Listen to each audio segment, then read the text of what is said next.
Okay, at the end of the last video, if you've been watching these in series, I'd finished with the duration maps and identified maps 0 to 5 and tidied up the labels, etc. Now, if the ECU has got 6 maps, presumably it's got another map somewhere that helps control which map is in use at any one time, because if it's got 6 duration maps, presumably it will need to use duration 0 or duration 1 or duration 2. So what I'm going to do is I'm going to have a look for the duration controller or duration selector. Now we know it's based on 6 maps, so I'm going to look in this area after the last duration map, which is here, and I'm going to look for anything that looks like a 6.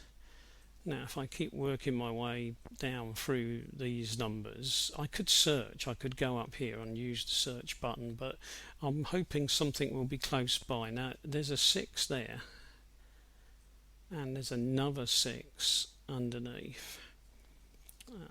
Oh, and there's another 6 there. So we have got some 6s. Now let's have a look at what data's next to them. We've got 1, 2, 3, 4, 5, 6 numbers, which makes sense, and then we've got 1, 2, 3, 4, 5, 6 numbers again. Now if you've looked at some of these other videos, you'll know by now that that obviously is 0, but this will translate as 1. So we've got 0, 1, 2, 3, 4, 5. Now that does sound familiar, doesn't it? Because we've got maps 0, 1, 2, 3, 4, 5. So what I'm going to do is I'm going to take a guess that this is what I'm looking for. So I'm just going to click and drag so that I can highlight just that bit.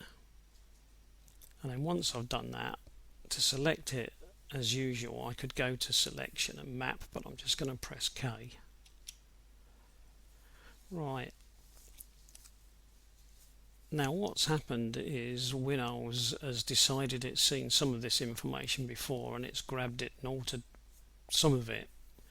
It would have been handy if it altered this bit so that we got the 0 to 5 straight away, but we don't. But what we seem to get is some odd numbers and crankshaft rotation and the like. But we've got a map anyway, so we've got something. So what I'm going to do is I'm going to double click on there and see what we've got.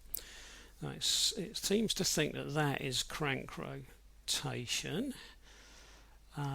It's picked up the fact that I use CR whenever I'm dealing with this.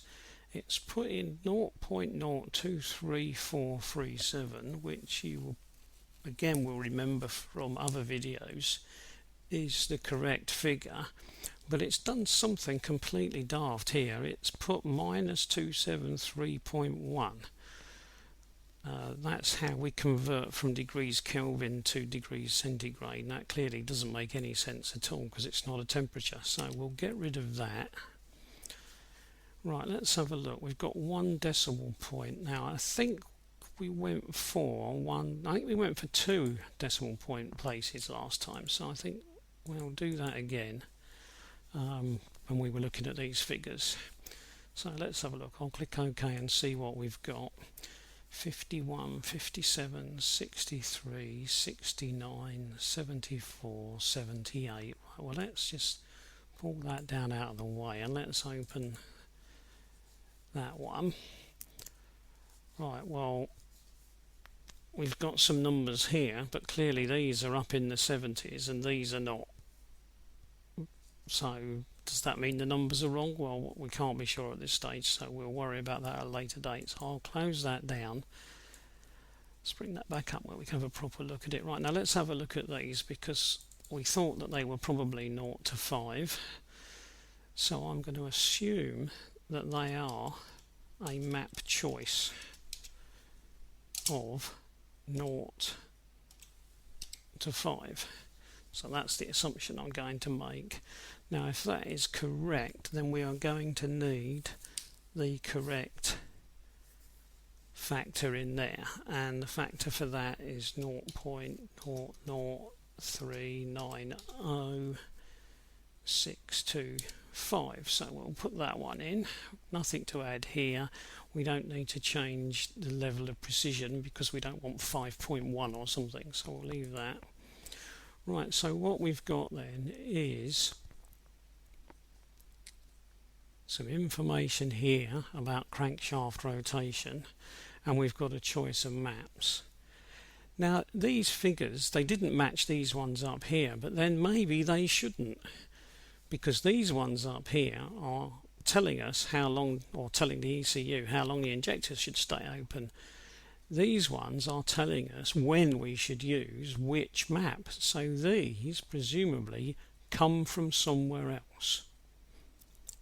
And there is a fairly good chance that where they come from is to do with start of injection, so that is probably going to be one of the next places that I need to look at. So I'm going to stop there and worry about that later.